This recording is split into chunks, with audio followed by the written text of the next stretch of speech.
I was 17 and that night was supposed to be quiet and simple. My mom left for her night shift at the hospital just after 9, wearing the same tired expression she always had before work. She reminded me to lock the door, text her if I needed anything, and try to sleep at a decent hour. I nodded and watched her car disappear down the street. My brother wasn't home either. He had gone to spend the weekend with his girlfriend, which meant I had the entire place to myself. I had been looking forward to that. I liked the idea of being alone without anyone watching what I did. I locked the front door and checked the windows, and I turned on the TV, grabbed snacks, and decided it would be a movie night. But I kept the kitchen light on because I didn't like seeing it completely dark when I walked past it. Eventually, I went to my bedroom with my laptop and phone. I closed the door and locked it without thinking too much about it. I sat on my bed chatting with friends, laughing quietly so the neighbors wouldn't hear. Around midnight, my friends started logging off one by one. I stayed awake, scrolling through videos and rewatching scenes from a movie I barely paid attention to.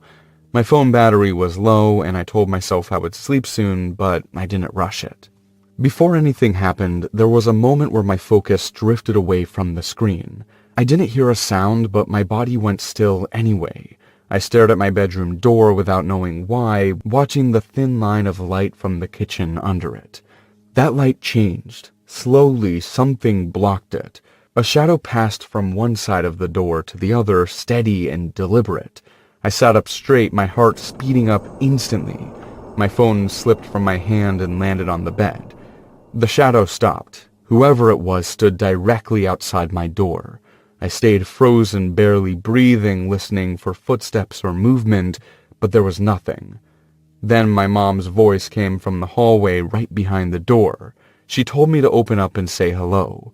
Her voice sounded calm, relaxed, like she had just come home from the grocery store instead of work. My body reacted before my mind did. My hands started shaking so badly I had to press them into the mattress to steady them.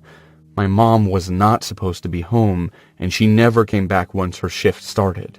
She always texted first. Always. "Open the door, darling. Are you okay? You're not answering me." The tone didn't change. She just repeated the same request, like she was waiting patiently for me to obey. I grabbed my phone and unlocked it, my thumb hovering over the emergency call screen. My chest felt tight and I had to force myself to breathe slowly. I stayed silent, hoping she would move away, hoping I would hear footsteps heading down the hallway. Instead, she knocked. Once, then again.